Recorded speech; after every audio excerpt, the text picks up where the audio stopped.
choose our socks for success in all endeavors. Fortunes rises from the heel, and good luck for life. Good morning. Today is Sunday, March 2, 2025. Today in history, 1,384 years ago today, Princess Wenqing of the Tang dynasty married into Tibet. She brought tools, vegetables, medical equipment, and a wide range of books. During Emperor Gaozong's reign, she introduced innovations like silkworm breeding, winemaking, and paper production to Tibet. Additionally, she taught Tibetan women skills like silk weaving and embroidery, advancing science, technology, and culture in the region. Welcome to today's Qing Chao Morning News. Let's start with political updates.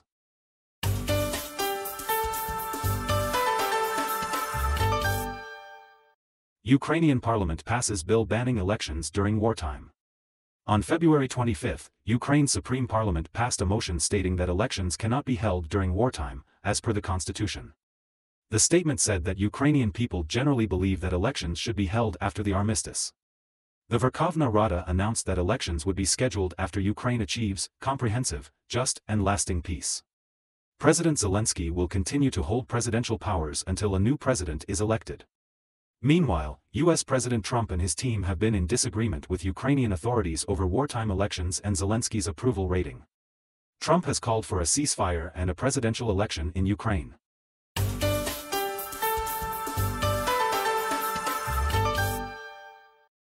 UK to increase defense spending to 2.5% of GDP by 2027. On February 25, British Prime Minister Starmer announced that the UK will increase defense spending to 2.5% of GDP by 2027, up from the current 2.3%. The increase will require an additional £5 billion. This target has been a long-standing topic in British Parliament discussions. In light of concerns about continued US support for European security under President Trump, European countries are focusing more on strengthening their own defense. The UK military emphasized that the 2.5% target is essential for the country's self-defense, and to potentially send peacekeeping troops if a ceasefire between Russia and Ukraine occurs. Trump fires chairman of the Joint Chiefs of Staff. U.S. President Trump recently announced the firing of General Brown, chairman of the Joint Chiefs of Staff, and the replacement of 5 other senior U.S. military officials, marking an unprecedented shakeup in U.S. military leadership. Trump nominated retired Lieutenant General Kane to replace Brown, praising him for his role in the defeat of the Islamic State. Brown, the second black officer to serve as the president's top military advisor, was expected to serve until September 2027. Trump had expressed dissatisfaction with him, particularly over the 2021 Afghanistan withdrawal. Additionally, Trump will remove the Navy commander, the Vice Chief of Staff of the Air Force, and the General Counsels of the Army, Navy, and Air Force, as stated by the Pentagon.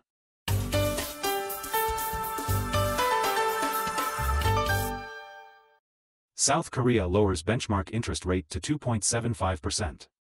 On February 25, the Bank of Korea lowered its benchmark interest rate by 25 basis points from 3.0% to 2.75%. This marks the second rate cut following 2 consecutive cuts of 25 basis points in October and November last year. The decision was made to boost market confidence, considering factors like stabilized price increases, slowed household debt growth, and potential economic slowdown, despite ongoing risks in the foreign exchange market. Analysts note that political turmoil in South Korea has negatively impacted consumption and investment, increasing economic downward pressure. Additionally, rising international trade risks, particularly those stemming from the U.S., have fueled calls for further rate cuts to stimulate the economy.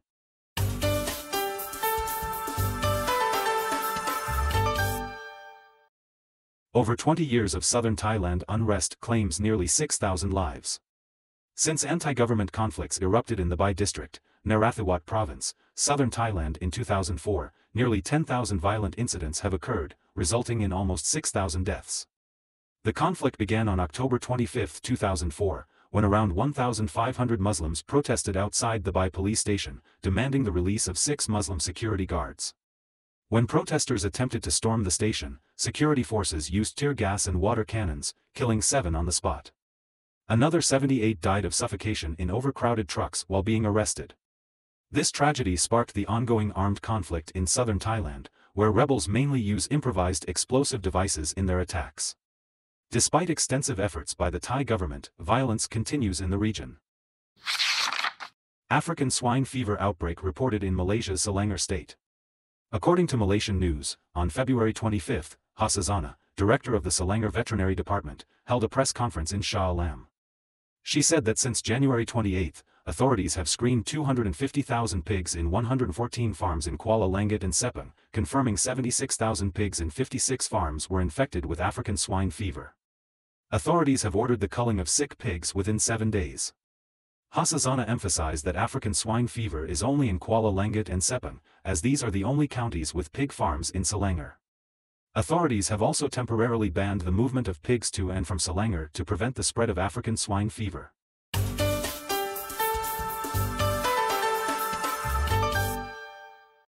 Hanoi publishes Ko Kim Truyen Luc series.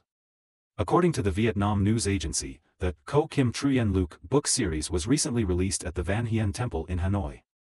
The collection, with about 500 poems and essays, was created by Confucian scholars from Si Lim County, Ha Dong Province. The works reflect social reality and patriotism, and were carved on wood at Wan Sien Temple in 1908. The National Library of Vietnam and Han Nam Research Institute preserve 4 volumes of the Chinese version. The book is also part of the project to digitize the ancient Han Nam literature treasure. In 2015, the Vietnam Cultural Relics Management Association published a revised translation.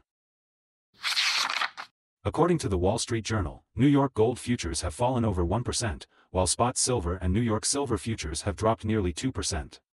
That's all for today's Ching Chow Morning News. Thanks for watching. Join us at the same time tomorrow.